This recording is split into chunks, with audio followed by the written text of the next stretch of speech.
You're standing there in your freshest black outfit, ready to walk out the door, and then it happens.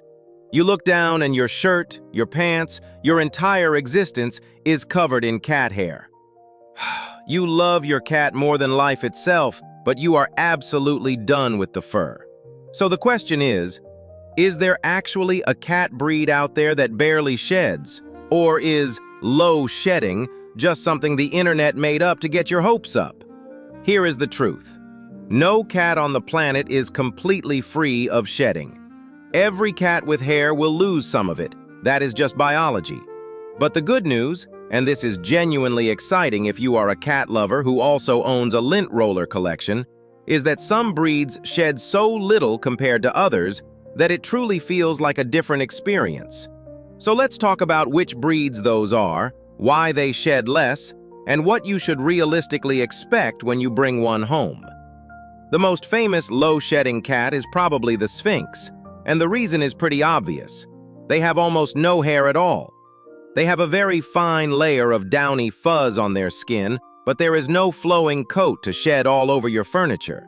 That said, Sphynx cats actually need regular skin care because the natural oils that most cats distribute through their fur just sit on the Sphynx's skin instead.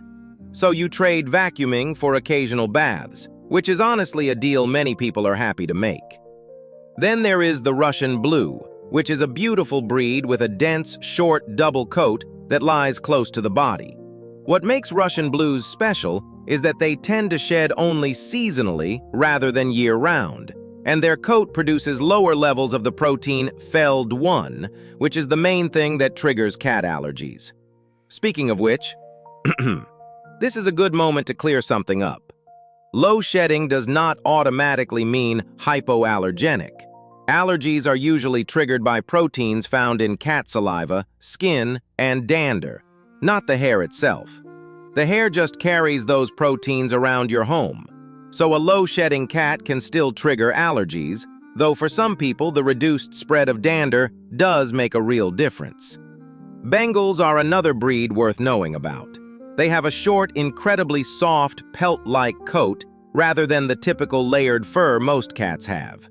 Because of this unique coat structure, they shed far less than average, and their grooming habits are efficient enough that they rarely need help from their owners. Bengals also tend to be very active, which keeps their coat healthy and their shedding minimal. The Siamese is a classic choice that people sometimes overlook in this conversation. Their coat is short, fine, and lies flat against the body, which means there is simply less hair to lose. They do shed, but the hairs are so short and fine that they are much easier to manage. You will notice it far less on your dark clothing compared to a long-haired breed. The Cornish Rex is one of the more fascinating cases.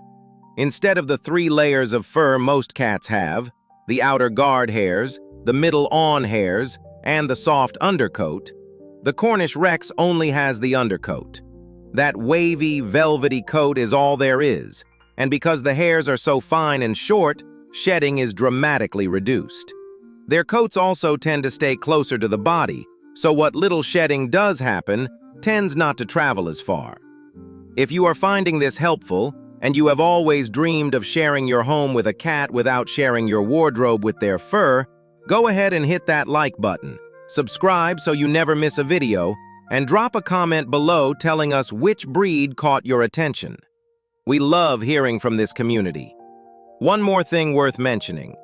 Even the lowest shedding breed will shed more if they are stressed, eating a poor diet, or dealing with an underlying health issue. Nutrition plays a huge role in coat health, and a cat that gets regular grooming, even a quick weekly brush, will always shed less than one that does not. So your habits as an owner genuinely matter, regardless of the breed you choose. At the end of the day, choosing a low-shedding cat breed can genuinely transform the experience of being a cat owner, especially if you are someone who values a clean home or lives with someone who has sensitivities. It is not about finding a perfect, fur-free fantasy. It is about finding the right match for your lifestyle. And the breeds we talked about today are a wonderful place to start that search. So here is what we want to know. If you could bring home any one of these breeds today, which one would it be? The sleek and mysterious Siamese, the wild-looking Bengal, or maybe the quirky, almost alien Sphynx? Tell us in the comments. We genuinely want to know.